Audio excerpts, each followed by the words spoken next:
ॐ भूर्भुवस्वः तत्सवितुर्वरेण्यं भर्गो देवस्य धीमहि धियो यो नः प्रचोदयात्। उस प्राण स्वरूप दुखनाशक सुख स्वरूप श्रेष्ठ तेजस्वी पापनाशक देव स्वरूप परमात्मा को हम अपनी अंतरात्मा में धारण करें। वह परमात्मा हमारी बुद्धि को सतमार्ग की ओर प्रेरित करे। भाइयों बहनों, जय श्री राम, जय गुरुदेव, जय माँ आदिशक्ति। भाई धर्मराज ने प्रश्न पूछा है कि पंच कोश क्या है और शरीर में इनकी स्थिति कहाँ पर होती है। भाइयों बहनों, यह प्रश्न साधना मार्ग पर आगे बढ़ने वाले आत्मज्ञान के जिज्ञासु प्रत्येक साधक के लिए अत्यंत महत्वपूर्ण है और इस प्रश्न का किसी भी साधक के मन में जन्म होना, मन मस्तिष्क में उठना, यह अपने आप में एक उत्कृष्ट साधक की स्थिति का द्योतक है। इसलिए भाई धर्मराज जी ने जो प्रश्न पूछा है वह बहुत महत्वपूर्ण है और आज हम इस महत्वपूर्ण प्रश्न का पूर्ण विश्लेषण करेंगे, संपूर्ण तत्व ज्ञान समझेंगे। तो आइए समझते हैं कि पंचकोश क्या है। भाइयों बहनों, हमारा यह जो शरीर है, इसके अंतस्थ में जो चेतन शक्ति निरंतर क्रिया कर रही है, उस चेतन शक्ति का क्रियात्मक रूप 5 आधारों पर क्रियाशील रहता है। इसी शक्ति के क्रियात्मक रूप को, इसी के निम्न स्तर और उच्च स्तरीय विभाग को 5 कोशों में बांटा गया है। प्रथम है अन्नमय कोश, दूसरा है प्राणमय कोश, तीसरा है मनोमय कोश, चौथा है विज्ञानमय कोश और 5वां है आनंदमय कोश। भाइयों बहनों, हमारा यह शरीर पंचभूत तत्वों से बना है और पंचभूत तत्वों से बना हुआ यह शरीर जो हम ग्रहण करते हैं, जो हम खाते हैं पीते हैं, उससे निर्मित होता है। तो हमारे शरीर का प्रथम कोश जो कि अन्नमय कोश है, जो कि अन्न से बना है, जल से बना है, वह संपूर्ण कोश अन्नमय कोश के अंतर्गत आता है। जब कोई भी साधक साधना मार्ग पर आगे बढ़ता है तो उसे क्रमशः इन सभी कोशों को जीतते हुए, विजित करते हुए आगे बढ़ना होता है। जैसे जैसे वह इन कोशों को जीतता जाता है, इन पर विजय प्राप्त करता जाता है, उसकी चेतना का स्तर ऊंचा होता जाता है, स्थूल से सूक्ष्म होता चला जाता है। यहाँ पर जब कोई भी साधक साधना के मार्ग पर आगे बढ़ता है और वह अन्नमय कोश पर कार्य करना शुरू करता है, तो कैसे कार्य करता है? इसके लिए साधना विधि में मुख्य स्थान है आसनों का। हम जब विभिन्न प्रकार के आसनों का अभ्यास करते हैं तो हमारा यह अन्नमय कोश से बना हुआ शरीर सुव्यवस्थित होता है।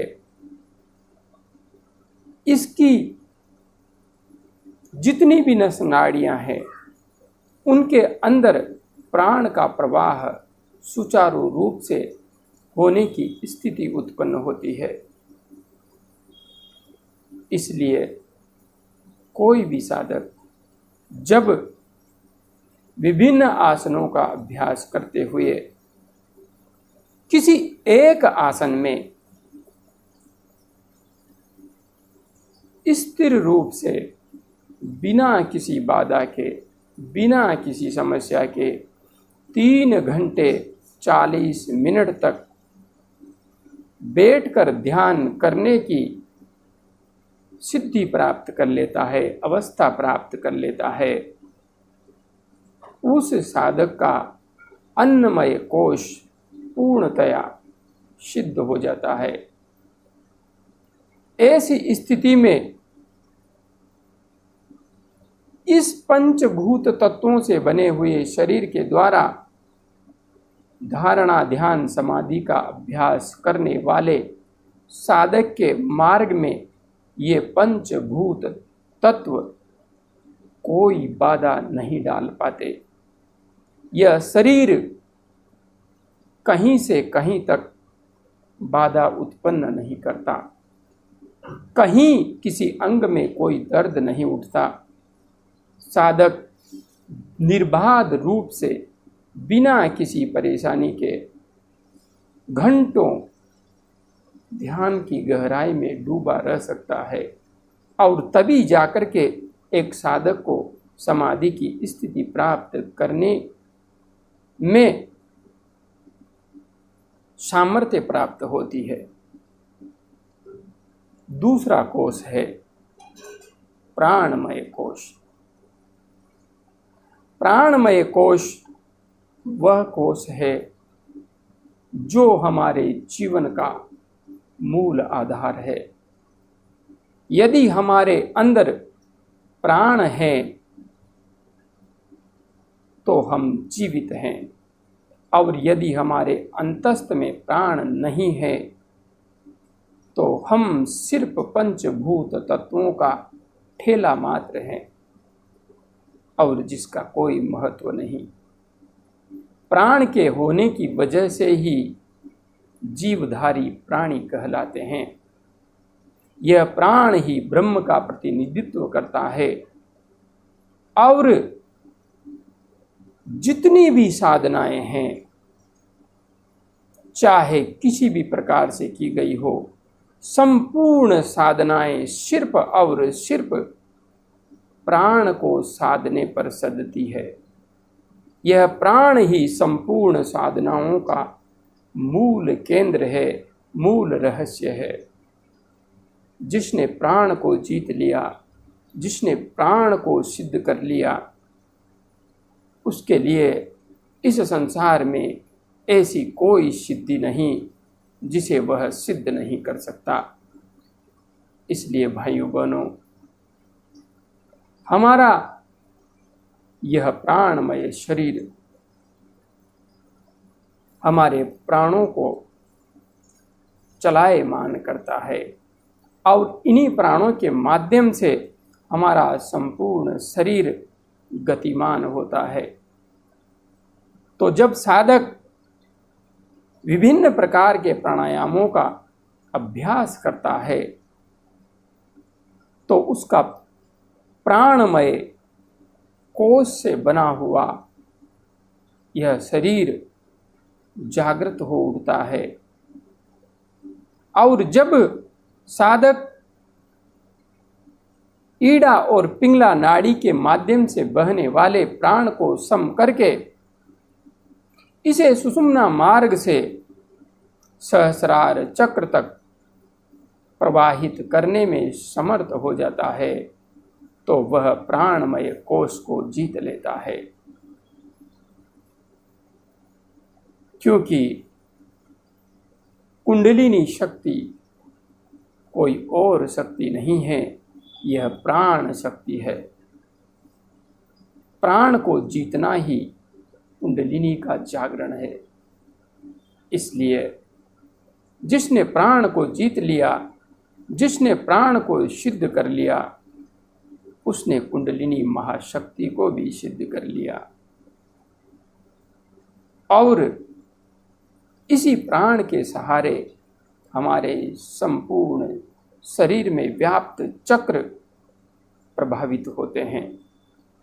इसलिए भाइयों बहनों, प्राणायाम करके प्राणमय कोश को जीता जाता है। अगला कोश है मनोमय कोश। मनोमय कोश वह कोश है जो किसी भी साधक की शारीरिक, मानसिक और आध्यात्मिक स्थिति को गति देता है। हमारा यह मन ही है जो हमारे इस शरीर रूपी मोबाइल का सॉफ्टवेयर है। हमारा यह शरीर एक मोबाइल की तरह है। बाहर का ढांचा और अंदर के सारे पार्ट्स इसके हार्डवेयर हैं। और इस शरीर रूपी मोबाइल के अंदर जो मन है, जो बुद्धि है, जो इसके अंदर चिंतन करने की क्षमता, सामर्थ्य है, यह इस मोबाइल रूपी शरीर के अंदर सॉफ्टवेयर है। जिस प्रकार से एक मोबाइल बिना सॉफ्टवेयर के किसी काम का नहीं, उसी प्रकार से हमारा यह पंचभूत तत्वों से बना हुआ शरीर भी, यदि इसके अंदर मन रूपी सॉफ्टवेयर नहीं रहे तो किसी काम का नहीं है। इसलिए यह मन इस संपूर्ण शरीर की क्रियाओं को संचालित करवाने वाली शक्ति को गति देने वाला प्रोसेस है, सिस्टम है। जब कोई भी साधक निरंतर एक आसन में बैठकर प्राणायाम का अभ्यास करता है, तो एक आसन में बैठने से उसका अन्नमय कोश जागृत होता है। अन्नमय कोश पर उसको नियंत्रण स्थापित करने की सामर्थ्य प्राप्त होती है। प्राणायाम करने से प्राण के ऊपर नियंत्रण करने की सामर्थ्य प्राप्त होती है और प्राण सुषुम्ना मार्ग से प्रवाहित होने लगता है। और सुषुम्ना मार्ग से वह मूलाधार चक्र से मणिपूरक चक्र, अनाहत चक्र के साथ विशुद्धि, आज्ञा चक्र और सहस्रार चक्र तक ऊपर उठने लगता है। इसी क्रिया को जब कोई भी साधक निरंतर करता है और वह आज्ञा चक्र स्थान पर ध्यान लगाकर मंत्र जप करता है, ध्यान करता है, तो वह अपने मन को जीतने में समर्थ हो जाता है। उसका मनोमय कोश जागृत हो जाता है, क्योंकि यह आज्ञा चक्र मन का केंद्र है। मनोमय कोश का मूल स्थान है। तो यहाँ पर आज्ञा चक्र पर ध्यान करते हुए जब कोई भी साधक मंत्र जप करता है तो उसका मनोमय कोश जागृत होने के साथ नियंत्रित हो जाता है, साधक के नियंत्रण में आ जाता है। इसलिए आज्ञा चक्र वह केंद्र है जिसे साध कर साधक मन को साध लेता है, मन को जीत लेता है। और मन को जीतने का माध्यम है मंत्र जप और ध्यान। इन दोनों का सहयोग ही मन को साधने में समर्थ होता है। इसके पश्चात आता है विज्ञानमय कोश। भाइयों बहनों, जिस शब्द को आधुनिक विज्ञान से जोड़कर देखा जाता है, सिर्फ आधुनिक विज्ञान से विज्ञान शब्द को जोड़ा जाता है, वह आधुनिक विज्ञान से संबंधित नहीं है। विज्ञान का अर्थ होता है विशुद्ध ज्ञान, जो पूर्णतया प्योर है, जहाँ पर कल्पना के लिए कोई स्थान नहीं है, जिसे कैसे भी तोड़ा जाए मरोड़ा जाए वह हमेशा सिद्ध होता है, वह हमेशा प्रमाणित होता है। उसके अस्तित्व को कभी नकारा नहीं जा सकता। जो है वह है और जो नहीं है उसे साबित नहीं किया जा सकता। दुनिया कहती है, कई पाखंडवादी कहते हैं कि जो तर्क करते हैं वे धार्मिक व्यक्ति नहीं है, भक्त नहीं है, आस्तिक नहीं है, वे भगवान को मानने वाले नहीं हैं।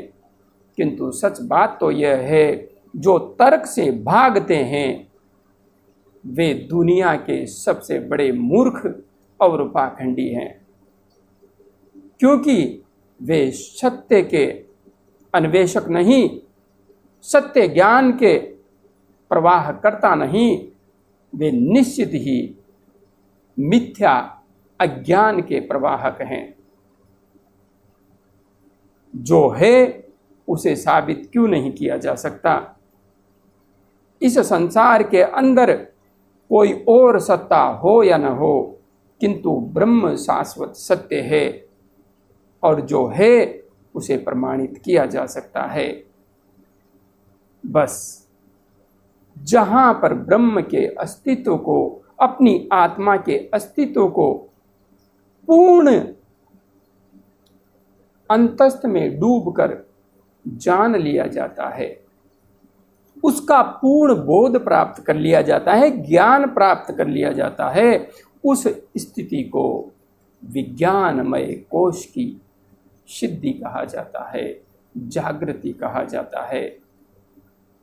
जब साधक निरंतर ध्यान करता है, निरंतर मंत्र जप करता है, तो उसका आज्ञा चक्र प्रकाशित हो उठता है। विभिन्न प्रकार के आसनों से उसका शरीर सद जाता है, प्राणायाम के करने से प्राण सद जाता है, और निरंतर मंत्र जप एवं ध्यान करने से मन सद जाता है, स्थिर हो जाता है, एकाग्र हो जाता है। और जब मन शांत हो जाता है, एकाग्र हो जाता है, तो फिर उस आत्म ज्योति का प्रकाश उत्पन्न होता है। वह प्रकाश साधक को स्पष्ट रूप से अनुभव होने लगता है, दिखाई देने लगता है, वह दृष्टा बन के उसे देखने लगता है। वह जान पाता है कि मेरे अंतस्थ में उस पर ब्रह्म परमात्मा का प्रकाश प्रकाशित हो रहा है, और जब उस आत्म तत्व के वास्तविक सत्य को वह स्वयं ध्यान की अनंत गहराई में डूबकर जान लेता है, पहचान लेता है, अनुभव कर लेता है, उसी स्थिति को विज्ञानमय कोश की सिद्धि कहा गया है। विज्ञानमय कोश पर विजय प्राप्त करने की स्थिति कहा गया है। इसके बाद में अंतिम कोश है आनंदमय कोश। जब अन्नमय कोश सिद्ध है, जब प्राणमय कोश सिद्ध है, जब मनोमय कोश सिद्ध है, मन स्थिर है, एकाग्र है, शांत है, उस स्थिति में वह आनंद प्रकट होता है। वह आनंद प्रकट होता है जो आनंद इस भौतिक जगत में कहीं भी प्राप्त नहीं हो सकता। इस भौतिक जगत की किसी वस्तु में वह आनंद प्राप्त नहीं हो सकता। साधक घंटों उस आनंद में डूबा रहता है। उस आनंद से बाहर आने की उसकी इच्छा ही नहीं होती। उसे इस संसार का संपूर्ण क्रियाकलाप व्यर्थ दिखाई देने लगता है।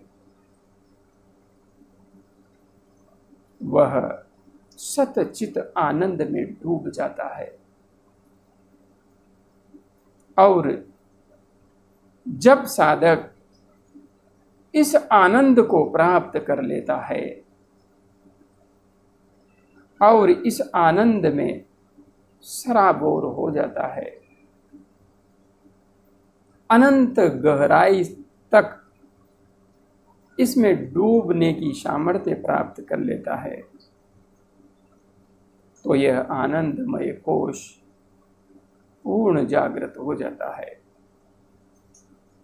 और एक साधक के जीवन में, साधना मार्ग में, यही सबसे बड़ी उपलब्धि है।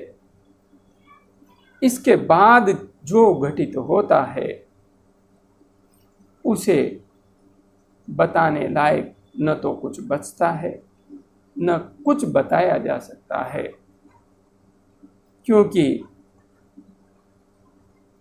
आनंद ही ब्रह्म है। आनंद को जिसने जान लिया, समझ लो उसने अपने ही इस शरीर में ब्रह्म को जान लिया, सत्य को पहचान लिया। भाइयों बहनों, आनंद तक पहुंच गए तो फिर किसी और स्थान पर पहुंचने की कोई बड़ी जिज्ञासा न रहेगी। इसके पश्चात तो फिर शून्य बचता है, जहां से साधक पूर्ण निर्विकल्प निर्विचार हो जाता है, जिसे समाधि की गहन अवस्था कहा जाता है।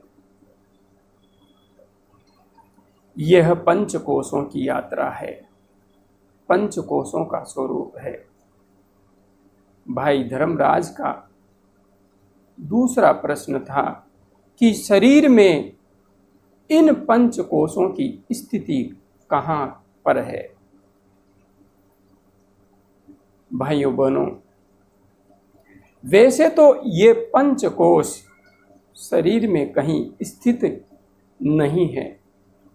यह हमारी चेतना के उत्थान का प्रतिनिधित्व करते हैं, किंतु हाँ, विशेष रूप से इन पंचकोशों का स्थान भी निर्धारित किया जा सकता है। जब तक साधक की चेतना मूलाधार से मणिपूरक चक्र तक प्रवाहित हो रही है, वह अन्नमय कोश के क्षेत्र में है, क्योंकि मूलाधार एवं स्वादिष्ठान चक्र अन्नमय कोश के ही प्रतिनिधित्व करते हैं। मणिपूरक चक्र से लेकर विशुद्धि चक्र तक का भाग प्राणमय कोश के अंतर्गत सम्मिलित किया जा सकता है, क्योंकि प्राण का मूल केंद्र नाभि है।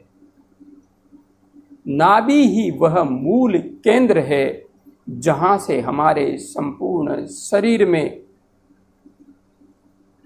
मुख्य प्राणवाही नाड़ियों का फैलाव हुआ है। यहाँ से 72,000 प्राणवाही नाड़ियां निकलती है।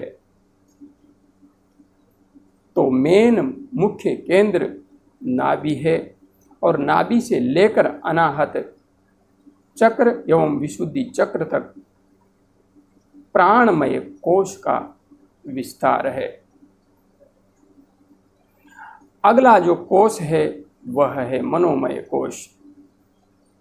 वैसे तो मनोमय कोश का मूल स्थान आज्ञा चक्र है, किंतु हाँ, इसका विस्तार विशुद्धि चक्र से आज्ञा चक्र तक माना जा सकता है।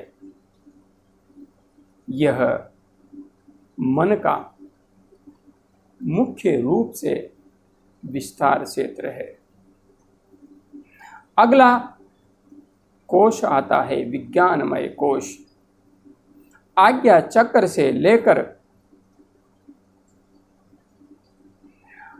सहस्रार चक्र तक, आज्ञा चक्र से लेकर सहस्रार चक्र तक विज्ञानमय कोश का विस्तार है। और सहस्रार चक्र से ब्रह्म रंध्र तक आनंदमय कोश का विस्तार है। भाइयों बहनों, वैसे तो आनंद की अनुभूति आज्ञा चक्र के जागरण के साथ ही होने लगती है, क्योंकि जैसे ही आज्ञा चक्र पूर्ण प्रकाशित होता है, साधक के मस्तिष्क से अमृत के श्राव का एहसास होने लगता है। किंतु आनंद की पूर्ण परिणति, पूर्ण जागरण सहस्रार चक्र में ही घटित होता है। और हाँ, आत्मा के वास्तविक स्वरूप का बोध, प्रकाश का बोध आज्ञा चक्र से प्रारंभ होकर सहस्रार चक्र तक की यात्रा में साधक को स्पष्ट रूप से अनुभव होता है।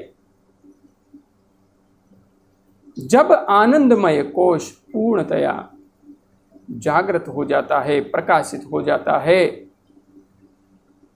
तो सहस्रार चक्र पर ध्यान करते हुए साधक को इस आनंद की दिव्य अनुभूति जब होती है और वह इस आनंद में पूर्णतया डूब जाता है, सराबोर हो जाता है, उस स्थिति में यह प्रकाश, यह आनंद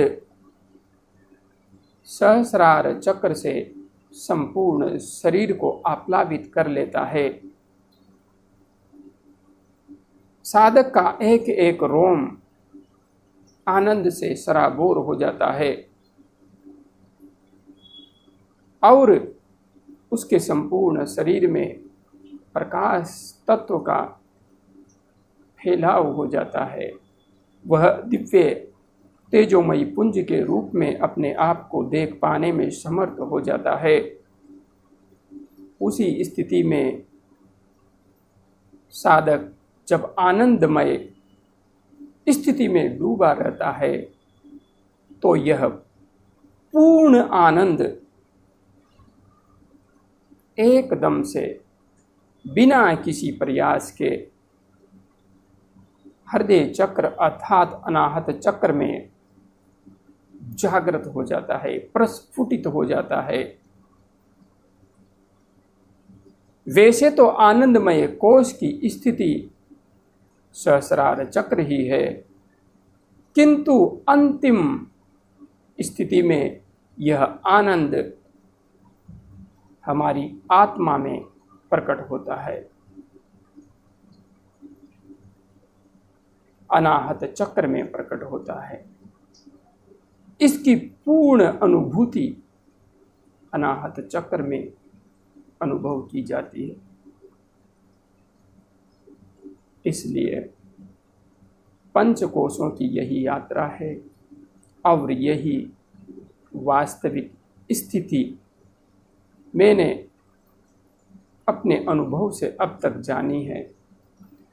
अन्य विद्वानों का कोई अन्य मत हो सकता है, किंतु जितना मैंने समझा है, जाना है, उसके अनुसार यही वास्तविक स्थिति मेरे अनुभव में आई है। उम्मीद करता हूँ आपको अपने प्रश्न का जवाब मैं दे पाया होऊंगा। जय गुरुदेव, जय माँ आदिशक्ति।